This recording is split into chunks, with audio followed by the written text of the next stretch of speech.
This morning, the long, arduous task of removing the wreckage of the Francis Scott Key Bridge is underway. Demolition crews started the job on Saturday. They will painstakingly cut the wreckage, which then will be removed piece by piece, a process that will take months. As the families of 6 construction workers who were on the bridge when it collapsed grieve this Easter Sunday, investigators continue to look for answer to the question of what exactly happened to a fully loaded ship that tragically lost control. NBC News senior correspondent Tom Costello has our Sunday focus. It was pitch black as the Dolly left port on Tuesday, headed out to sea, traveling at 8 knots, a little more than 9 miles per hour. A mere 4 minutes elapsed from the first signs of trouble to the moment the ship crashed into the bridge. At 1:24 a.m., the lights suddenly went out on the ship's deck. They came back 1 minute later as dark smoke started billowing from the stack. At 1:26 a.m., the Dolly appeared to turn, but at the same moment, the lights went out again.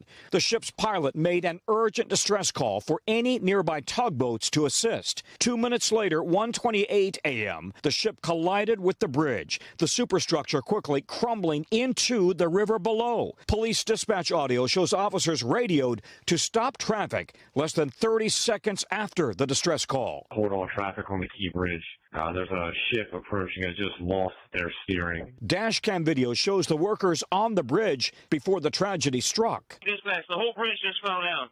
Engineering experts calculate the Dolly hit the bridge with roughly 30 million pounds of applied force. What we do know is a bridge like this one, completed in the 1970s, was simply not made to withstand a direct impact on a critical support pier from a vessel that weighs about 200 million pounds. While the Key Bridge was built to 1970s standards, those standards changed after a freighter hit the Sunshine Skyway Bridge over Tampa Bay in 1980 during an intense storm. 35 people died. Today, bridge support structures must be protected with barriers, like reinforced islands on the new Skyway Bridge. I believe that if the bridge had been designed to the revised specifications that took into account the ship collision conditions for that bridge, it would not have collapsed. The main span of the bridge is more than 1.5 miles long, named after Francis Scott Key, who wrote the national anthem. About 31,000 vehicles use the bridge every day, adding up to more than 11 million per year. The focus now is shifting to reopening the vital port of Baltimore,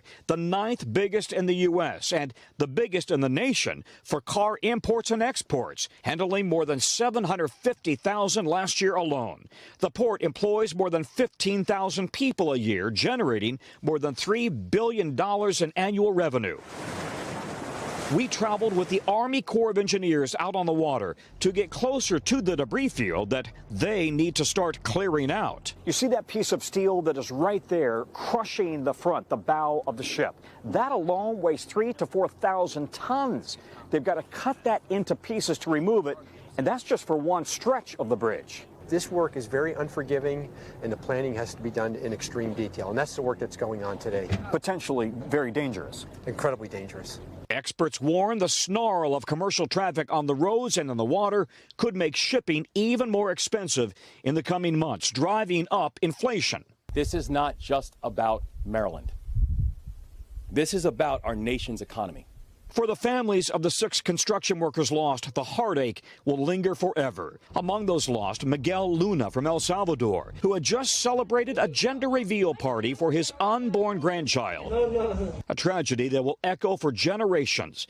For Sunday Today, I'm Tom Costello in Baltimore. Tom, thank you very much. And our thoughts on this Easter Sunday are with the families of those men who died while working on the bridge this week. Hey, thanks for watching. Don't miss the Today Show every weekday at 11 a.m. Eastern, 8 Pacific on our streaming channel, Today All Day. To watch, head to today.com/allday or click the link right here.